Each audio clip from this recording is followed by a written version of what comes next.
All right, so the starting point of the project. So you can see the usefulness of a practicality system, right? So what I want to do is kind of like teach you the system, so then you could learn and kind of apply it, and Okay.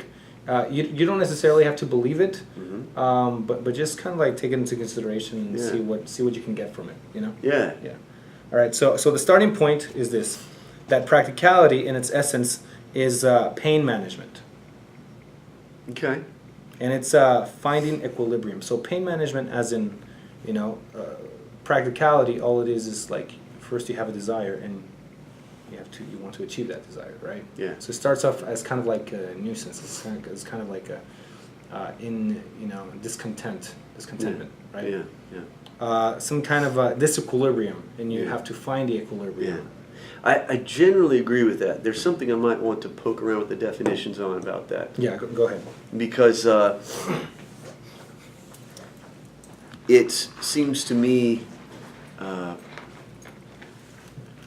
one could be quite satisfied, reach a state where you're satisfied with a growing process that includes goal setting and fighting for a cause or something, but doing so in a state of contentment. Would that fit with your definition? I think probably yes. I do take that into consideration. I'm not sure how I would define it though. That's still pain management, because if there was no growing process, or if the growing would stop, it's kind of dependent on that satisfaction is dependent on the growing process. You know what I mean? Oh, you mean like if I were to, even though I'm in, I think I've got what you're saying. So even though I'm in a state of contentment,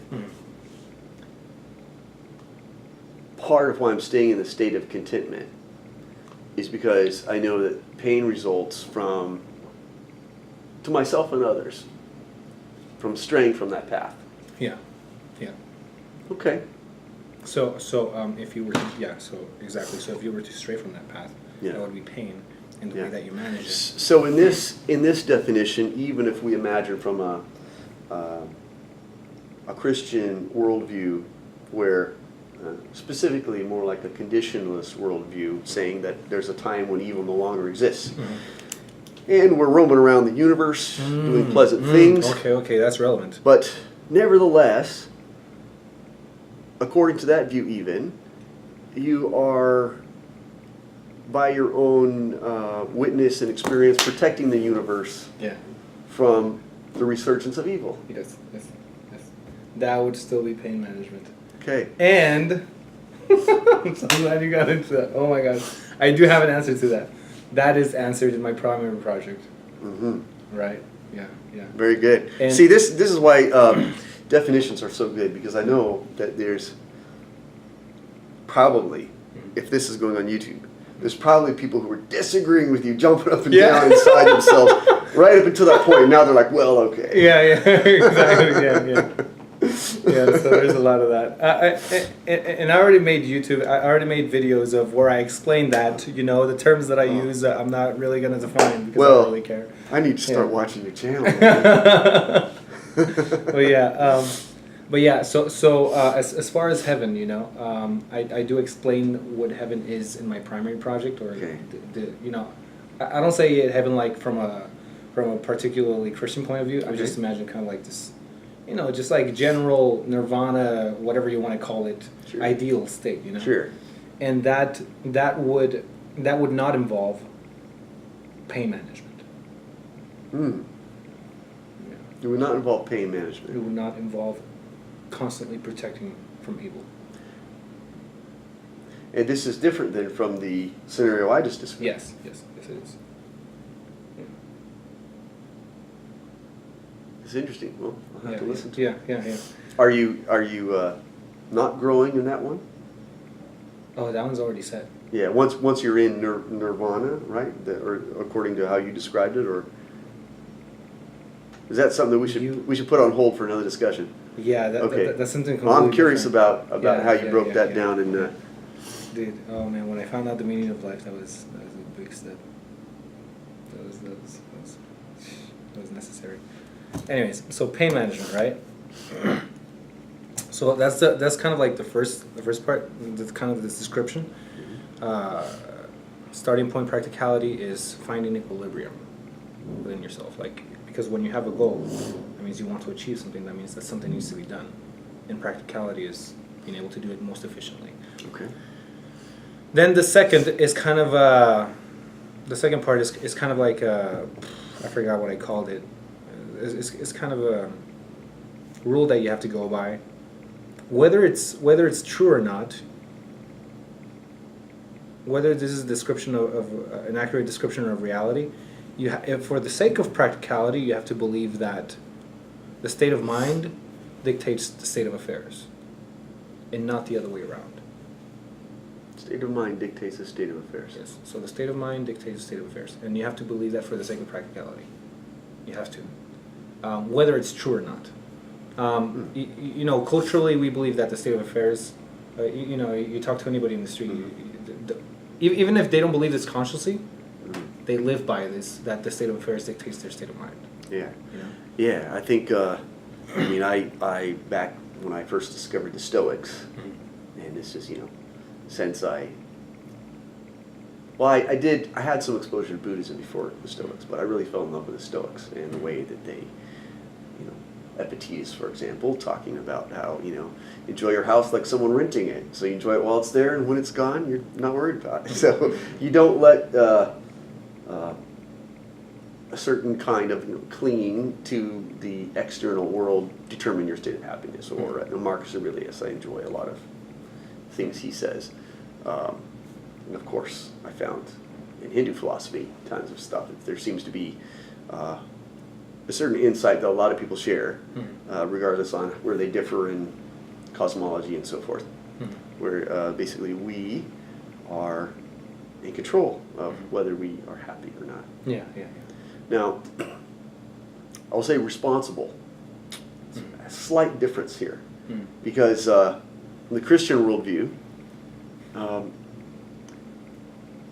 whether a person maybe realizes it or not, to actually have control of yourself, of your own thoughts, requires this grace from the source of existence. And so you have Paul saying, I've learned to be content under all circumstances. Yeah. Right? But it's, nevertheless, it's completely in harmony with Stoicism, only it has something Stoicism's missing, which is this divine reliance. Yeah. But point to underline, going back to what you said, is that even in the Christian worldview, we are responsible for whether we're happy or not. Yes. External world does not dictate that. And something that often isn't maybe thought of too deeply, but the famous Serenity Prayer. That's that kind of strikes at the heart of it, right? Yeah. Because you're not trying to change the things you can't. You're trying to change things you can. Yes. And although as a culture we don't live like we believe it, you know, intellectually we have decided upon that we have free will, and free will itself, it's based on, you know, you being able to do what you want, you know, you being able to decide things, you know, you being able to decide how you live and what you think, right? So even in that sense, you control your state of mind first. Yeah. Even if you're somebody who rejects the idea of free will, which we have our religious versions of that in Calvinism, and our non-religious versions of that in some schools of philosophy of mind, like the Epiphenomenalists. They think our consciousness just kind of is a byproduct of this deterministic scientific process. It doesn't actually control your will. You just have that illusion. It's sort of like they explain it according to the rules of evolutionary process. They say the fur has a practical purpose in keeping the bear warm, but the weight doesn't. It's just this unintended side effect that to have fur, you have weight. And so they say, well, you don't really your consciousness doesn't do anything. It's really just along for the ride. It's a byproduct, and that's the way they have to handle it because, you know, how do you explain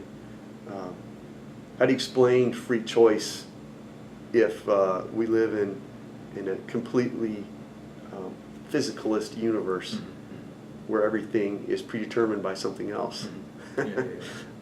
Okay, so, and the reason why you have to believe that for the sake of practicality is because in order to change your state of affairs, you have to first control your mind, and by manipulating your mind, you can manipulate your mind in order to manipulate the world. Yeah. Right? Yeah. And in order to achieve something, it has to start off first in the mind. Yeah. So even if I'm writing a paper denying the existence of free will, I probably spend a lot of focused thought rather than just watching, hey, look what I happen to be doing. Yeah. Exactly. Yeah, you're still operating on the presupposition that, you know, this... Yeah. Okay, so because of this, you would have to learn a skill. And that skill is to be able to manipulate your state of mind. Yes. Okay. Fundamental. Yes, fundamental. So I mean, because that is the starting point, right? Yep. State of mind dictates state of affairs. Yes. So you have to learn how to I'm liking where this is going. Yeah. This is fundamental to so much. Yes. Okay. So in order for you to learn to manipulate your state of mind, I have to make you familiar with something that I call rudimentary action, right? And a rudimentary action is something that is an action that I can't really describe. So you would have to kind of, in order for me to convey, I can't convey it, you would just have to become familiar with it yourself. And I'll tell you why I cannot describe it. I can tell you how to ride a bicycle.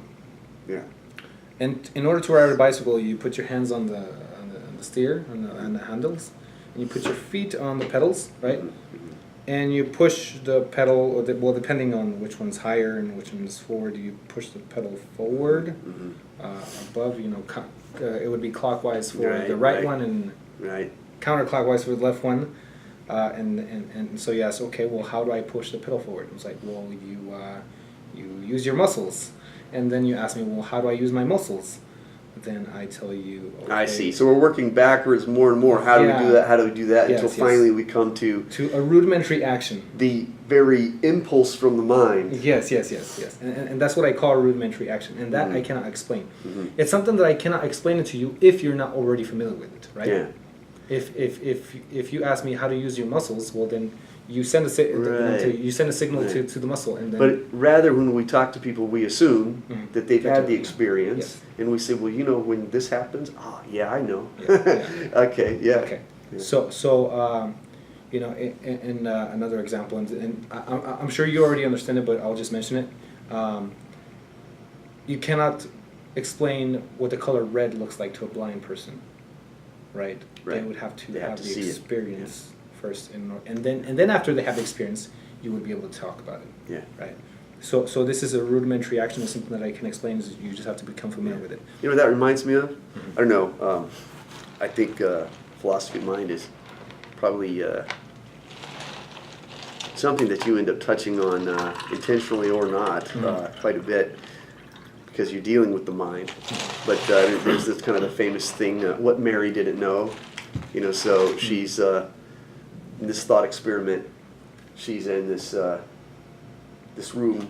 It's all white. All her instruments, all white. And she reads up all this stuff about the color red. She can describe the wavelengths. She can describe all this stuff. Yeah. But there's one thing Mary doesn't know. What it's like to see red. Yeah. I've never heard of that, but that's. There's another one.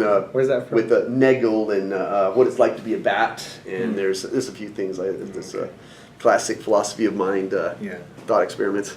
So that's a rudimentary action, right? And you had said something. You had something, but I forgot. I was going to connect it with the next thing. Yeah. So you have to become familiar with the action, and only until you become familiar with it. Okay. So once you have the experience, then I can compare it. Or you said something like, "Oh, you know when." Yeah, you point out to somebody an experience they've had, and they recognize an experience you've had. Yeah. Okay, so that's what I'm going to do here, because fortunately, you've already had experiences with this rudimentary action of manipulating your state of mind. You just need to become more aware of it. So you have seen the color red. So I just need to point it out to you more so that you can make it more obvious, and so that you learn to manipulate it.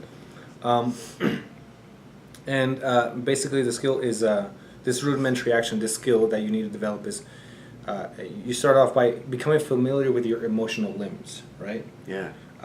Becoming familiar, and the practice of deeming, right? And in my project, I call it deeming. So when you deem something this or that, so it's a type of judgment. Yes, judgment. I think judgment would be a more casual word, a more informal word. Yeah. So I started calling it deeming. So I just use deeming. That's fine. We'll use deeming. Yeah. So when you deem something this or that, and you can tell when your mind deems something, or maybe you don't, maybe you haven't noticed, but at every moment, you can start to become aware of when your mind deems something, right? So you can look around and start off by recognize that you've made some judgments that maybe reflexively or something. Yeah. And then so choose something in a room and tell me what you deem something as. As in attaching a label or making a value judgment type of thing? Yeah, making a judgment.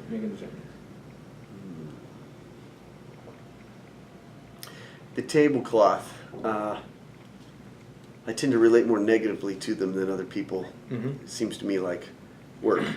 It's so much easier to just wipe a table without a tablecloth. Yeah, I wonder if they even wash this. So I have a little more negative way of relating to the tablecloth probably than most people. Most people are like, oh, so beautiful. You know, and that's not my first reaction. It's like, oh, I'm glad it's not my job to wash this tablecloth.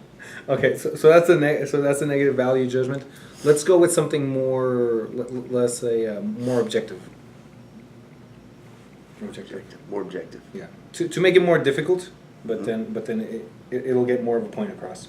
Okay, so you say more objective, referring to more like physical description. Yeah. Okay, so I'm looking at your pen. Yes, pen. And I'm judging it as composite. Okay. Yes, okay, good. So you have deemed it as composite, and composite meaning it's got composed of many rubber parts. part, it's got this part you screw here and one you screw there. Okay. Springs and little things. Would you be able, and so what we're practicing here, the skill that you're trying to develop is to manipulate your state of mind, right? So manipulate that deeming process. Would you be able to deem this pen as non-composite, or what's the opposite of composite? Yeah, I can look at it as a unity. Yes. Yeah. Okay. So then do that with a pen. Yes. Okay. So without contradicting facts about the pen, not by inducing some, imagining some illusory state. Okay. And that's important. You're not trying to fool yourself. Yeah. But I'm looking at the respects in which it is a unity. Yes. Okay, and that remember step number 2 in the essence. That's become aware of the signs that indicate the attainment. That plays more into it, and you realize how to do it. That's awesome that you know how to do it. I'm excited and I'm glad. Okay, because you realize that it's not about fooling yourself. It's not about lying to yourself, but it's about observing like the different aspects of that one reality. Yeah. Okay. Good. So you see a green pen, right? So you deem it as green, but can you deem it another color? Yeah, there's more than green in it. But I wouldn't deem the green not green. Would you be able to deem it not green? Deem it non-green? Yeah. If I look at it from a different definition. Okay, but, so there would be other stuff that would need to go on for you to be able to do that. For me to say it's non-green, I would have to change definitions. Yes. Yeah. Okay. Yes. Okay. Awesome. So you kind of already get a good feel of what it's like to manipulate your deeming process, right? and also becoming familiar with emotional limbs.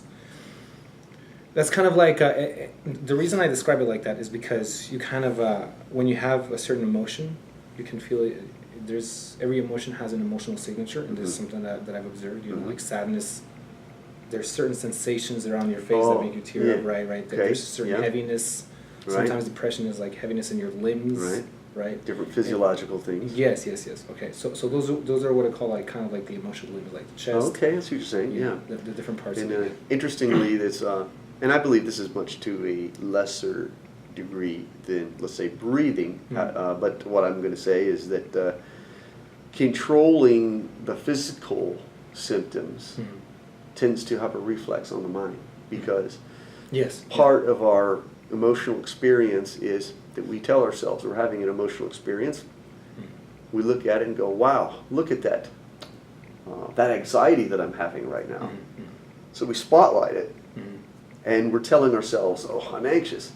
One of the ways we tell ourselves I'm anxious is by tightening up in our chest maybe, or something like this. So when we become conscious of it and we take control of it and relax it, it helps to tell ourselves, no need to make this more than it is. Let's not focus on the anxiety so much that we amplify it.